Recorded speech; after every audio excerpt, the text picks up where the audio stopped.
How long can 4 clones survive stranded on a tank? Let's see.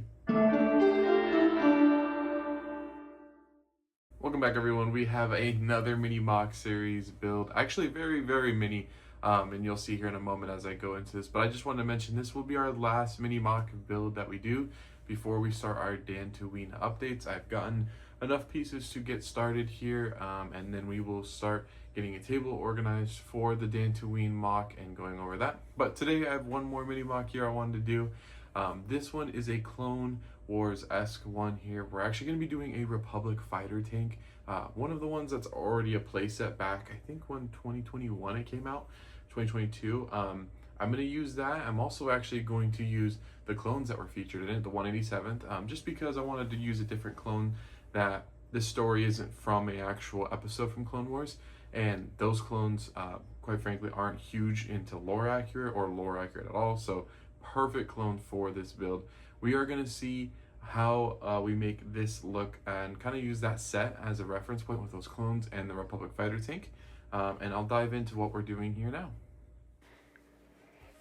Alrighty guys, and then I am already giving audio here past building this part, but just to give you an insight of my thoughts here as I'm building this, I'm using these tan pieces. I think they're 8x8s, yeah, and so this is going to be the template or the base of the mock. I didn't want to have any tan showing.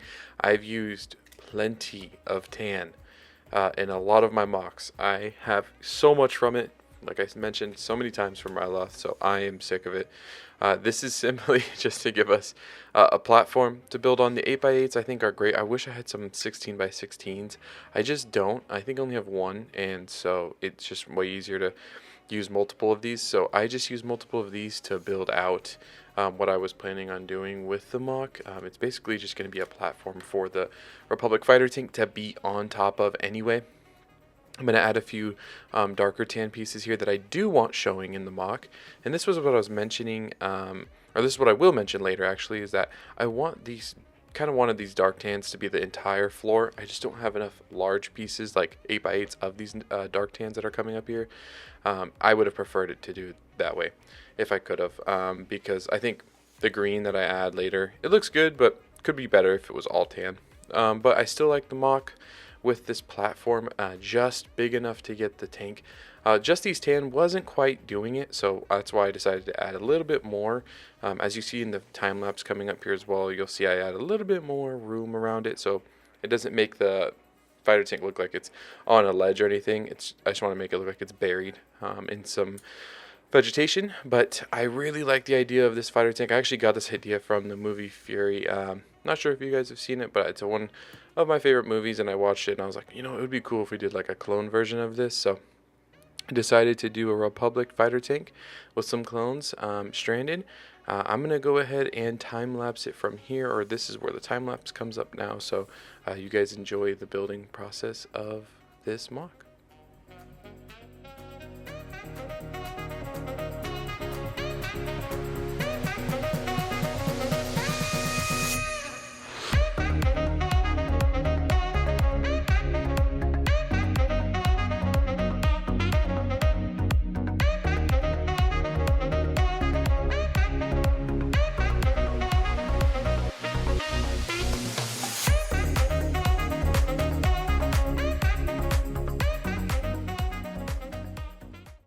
Alrighty guys, so this is where we are right now with the build.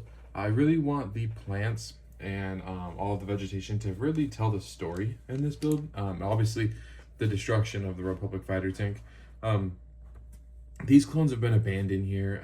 They have no comms or anything like that, and they're just trying to survive. And so we're gonna see, obviously, the Republic fighter tank's pretty much covered in leaves. And I like this color of leaves. I had an orange and obviously the dark orange or reddish almost color, burnt orange. I have that.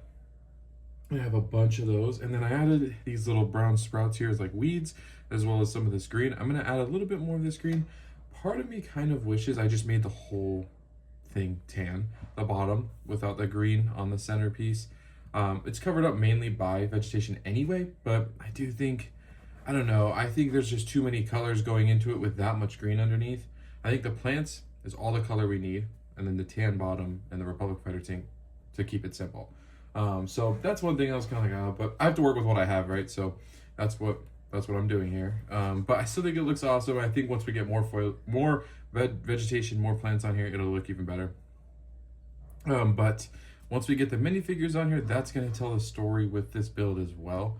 It's not a MOC where the structure is telling the story, or the turrets, or something like that.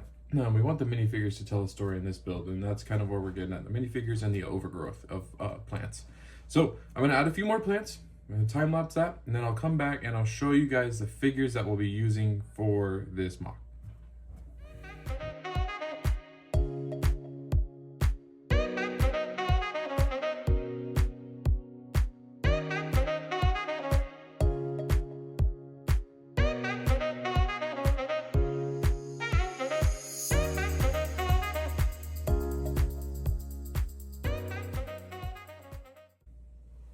Alright guys, so we finished the MOC pretty much as far as the build. We just need to go ahead and do the minifigures. So I'm going to show you guys what minifigures we're going to be using. I already mentioned the 187th and some droids, but I'm going to show you exactly how many and what I'm thinking for positioning. Alrighty guys, so the figures we're going to use here, we have the 187th that I mentioned. We're going to use 3 of the Phase 2 187, and then one of the Phase 2 Airborne Edition, or Airborne unit. That Airborne unit, I'm not a huge fan of, but I wanted some diversity between the clones, and so obviously this is all we have for the 187 that's ever been made. So we're going to use that from the actual Republic Fighter Tank set, and then I was mentioning it in the intro, how many droids can these 4 clones take down, or how many before, you know, the inevitable for them? And the answer is 4, because I'm going to be using commando droids.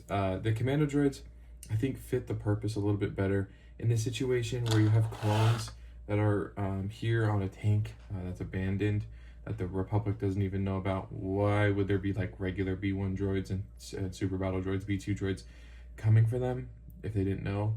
But commando droids are hunter droids, specifically designed for, you know, reconnaissance and infiltration. So it's like, makes sense for these guys to be the ones to finally put our clones to rest. So and they're also the toughest, so 4 clones wouldn't, I don't think, handle 4 commando droids any day. So depending on the clones you got. So we have these 4 on the tank. These commando droids are going to be coming to kind of put them out of their misery. Unfortunately, this battle that happened here is part of the Republic's loss, where they lost this planet, and so now they have to come and finish the clones up so that clones don't have any sort of intel to give back to the Republic if they were to.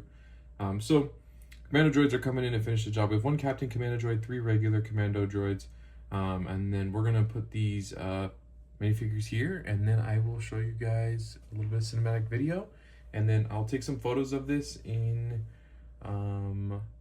my light box. I just got a light box for some other photography, so I'll put this in there and we'll take some photos.